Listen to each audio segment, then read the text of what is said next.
Well, hello everyone, and welcome to FranTastic InSights, where we provide insights from some of the coolest people in franchising.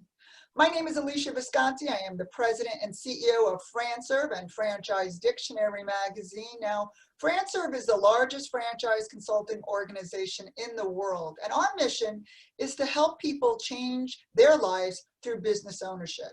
We do that through a network of incredible brands, and our franchise consultants will help their candidates explore business ownership. Today, I'm very excited to have a good friend with me, Jack Werner. He is the president and owner of Signworld. So welcome to the show, Jack. Nice to have you on.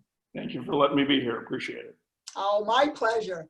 Now, Signworld, I'd be real happy if you could share with our audience a little bit about what Signworld does and its model and your role in it so that our listeners can understand a little bit more about your brand.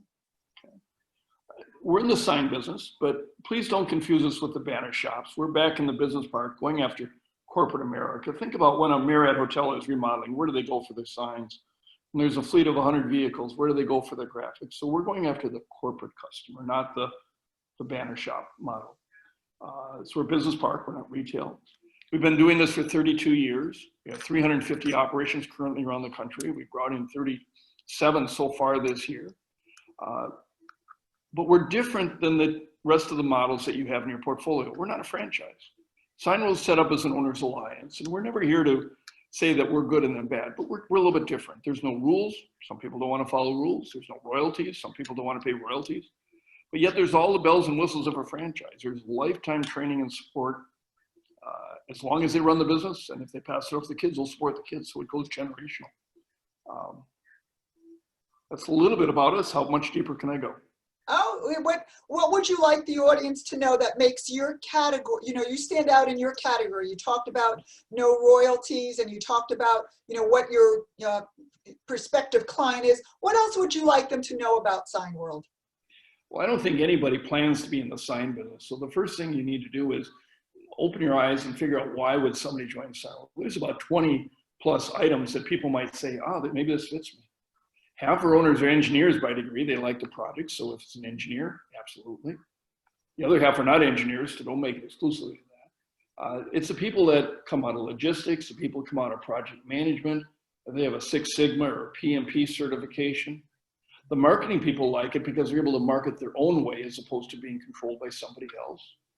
The financial people, the accountancy, CFOs like it, not only because of the margins, we generate a 25% net, but also we build resale higher than a typical franchise does. We have one that just sold a month ago. He bought in for $200,000 10 years ago. He was not only making about $500,000 income annually, but he just sold for $2 million. He sold for 10 times what he paid for.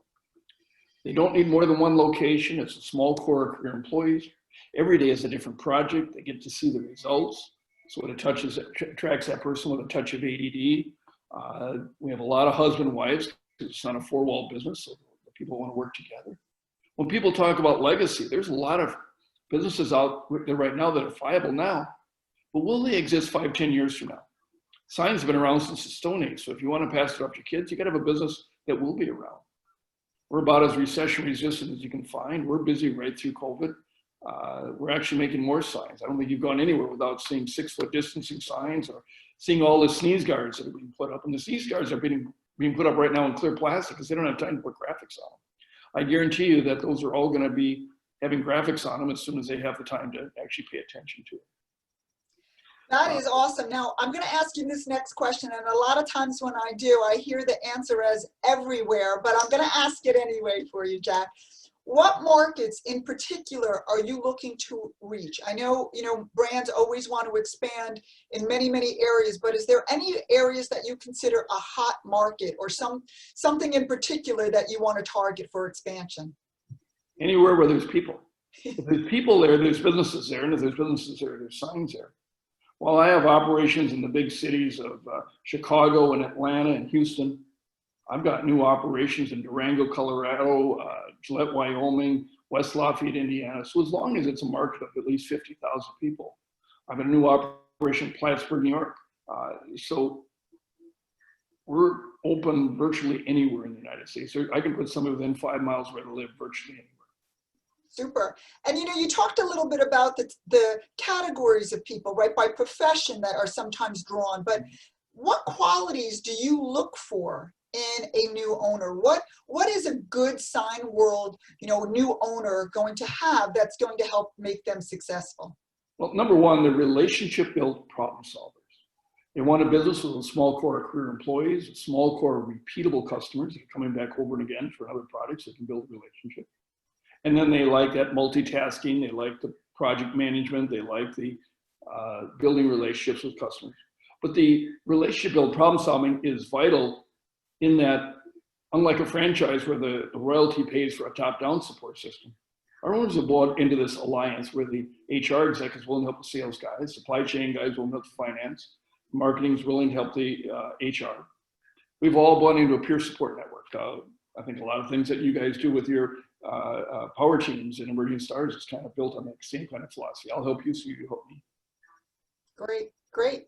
Now, with COVID that we're in, I mean, we're doing this now. It's the beginning of October in 2020, and we're still in the COVID. Have there been changes in your process to accommodate, what's going on in the world with that? And can you share a little bit on that for our listeners? The other thing that's changed for us is our discovery days are not live. We're having to do them as a 7-hour Zoom day. We take breaks every hour, so sit every 7 hours, but it's a very good deep dive. We've moved the business training to a virtual week so they don't have to travel as much. They need to come out to California for just 1 week instead of 2. And instead of having 1 or 2 technical weeks per month, we're having as many as 3 so we can have smaller groups and make it safe for everybody. Other than that, we're pretty much on target of what we were doing before. Super. And now I know that you believe in having family in the business and your sons work with you. Have you seen that also with some of your candidates? Are you seeing, families come together with the business, or, husband and wife? Or can you share a little bit about the changes that you've seen in that? In the last 3 months, I've had 4 father-son teams join Signworld. And next month, I've got a husband, wife, and son joining. So a lot of that. And again, that's that legacy thing. They're realizing that they've got to find an industry that their kids can run the business for years and years. This is one of those long-term things. Signs have been around since the Stone Age, so they're not going away. Yes, that's so true. And as you said, I think there's more and more signs now. And, I will tell you, I mean, I know from my own experience when I was out in California to your facility, and I was so surprised at, seeing the car wraps and seeing things that you don't even think of signage, right? Would you have to agree that most people, their first impression of signage is not necessarily as truly as broad as what's really out there in the world of signage? While we can't travel right now, you've been to the airport. Try finding your gate and the time the flight leaves without a sign. Go to the gas station, which you can still do now, and figure out which pump to use and what fuel to use without a sign. Beyond the normal stuff, we're putting graphics on staircases, elevators, grain silos, machinery parts, rocket ships, caskets, musical instruments. I've got a new sign rolled in Dallas. His first product was graphics on 1,000 porta potties for a porta potty company. You really don't know what tomorrow's product is going to be, and that's the fun and variety of it.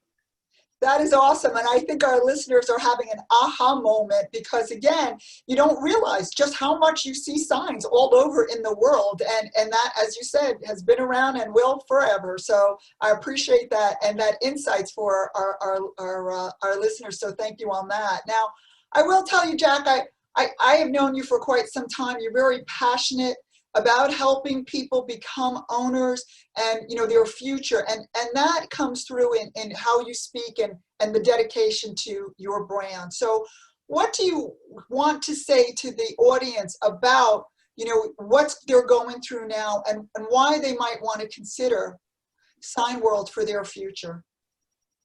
Well, I think we see in a normal world that the turnover of jobs is faster and faster and faster. I think with COVID, we've got to reinvent ourselves and our lives, and signs will be one of those things that continue right through it.